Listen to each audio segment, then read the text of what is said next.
Viens, Esprit du Seigneur, mon âme a soif de toi.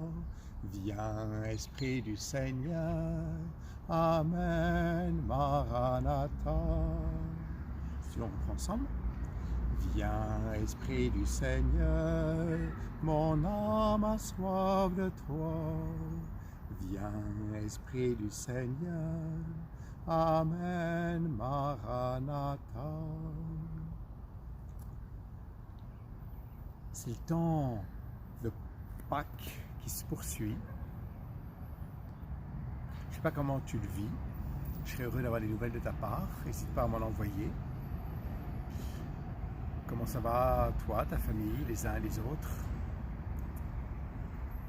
Mais en tout cas, tu restes bien présent dans notre prière, toi qui es en train de te préparer un sacrement, que ce soit le baptême, que ce soit la première communion, que ce soit le sacrement de la confirmation.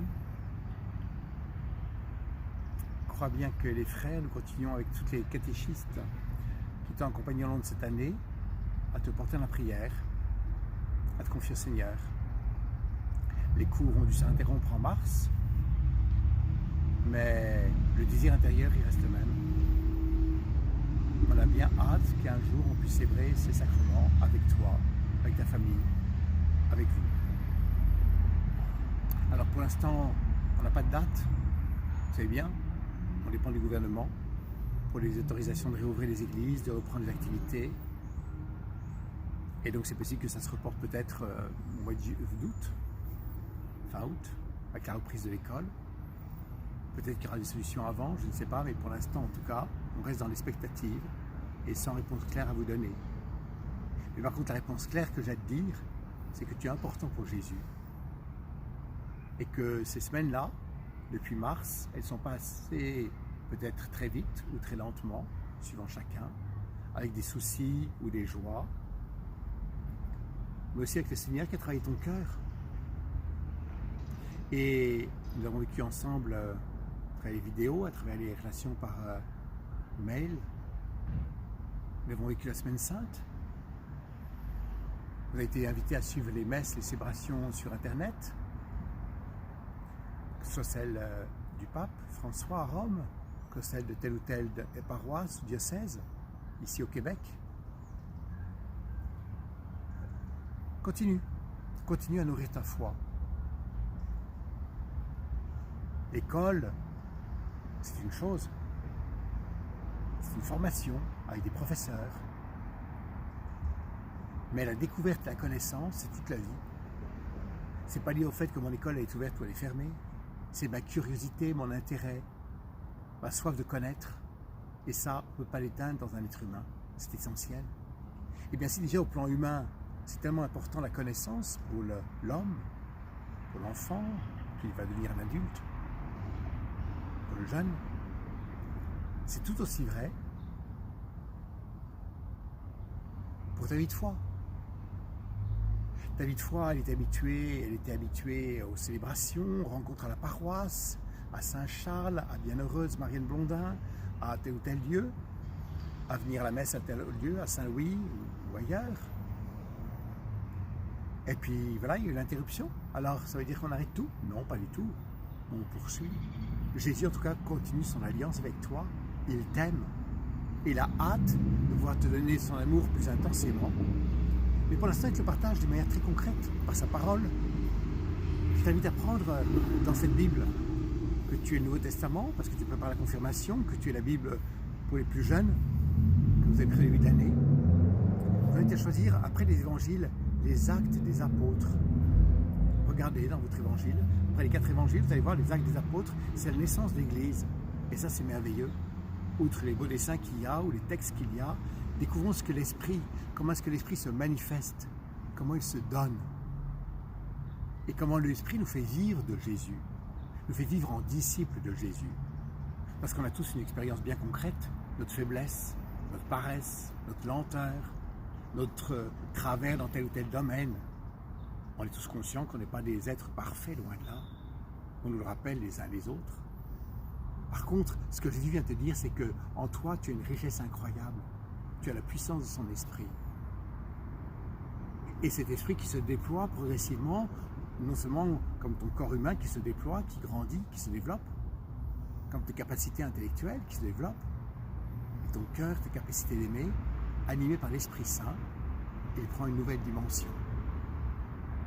Et là, Jésus nous apprend des choses merveilleuses.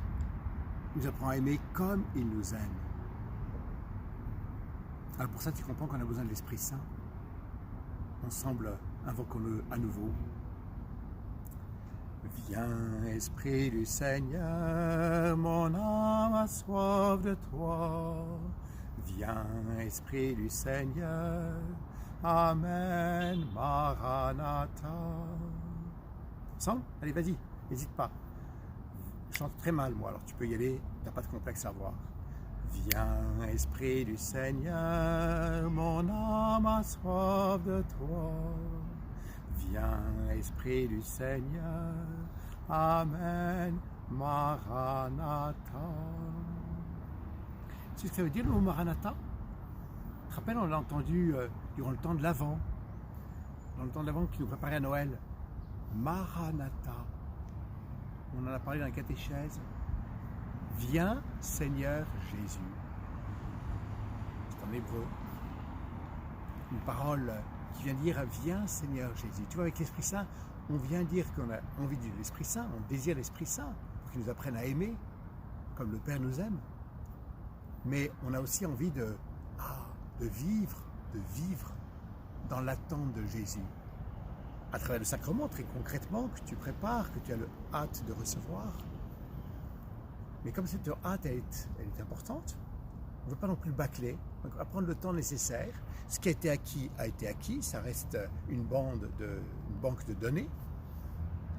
Mais on va continuer à faire les étapes qu'il y aura à faire pour que tu puisses vraiment recevoir le sacrement et goûter l'amour du Seigneur. Alors, nouvelles étapes prochaines que je t'invite à réaliser, à vivre. On va d'abord continuer la messe le dimanche sur Internet, dans un lieu ou un autre.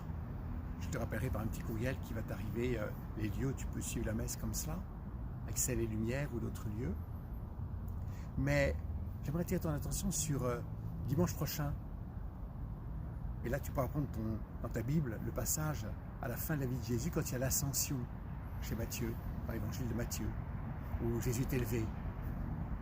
Après être mort, avoir donné sa vie par amour pour nous, être ressuscité le jour de Pâques, il monte au ciel dans son humanité pour siéger à la droite du Père. Et là, c'est l'ascension, Ascendere, monter, Jésus monte. Et puis le dimanche suivant, le 31 mai, sera fête de Pentecôte. Alors pour la fête de Pentecôte, spécialement pour vous les confirmants, je vous invite à nous rejoindre dès le 30 au soir. Le samedi 30, on aura une veillée de prière. On vous donnera l'horaire. Ce sera un temps limité parce que par Zoom sur Internet, on vous demandera de vous inscrire, ceux qui souhaitent suivre la veillée de prière.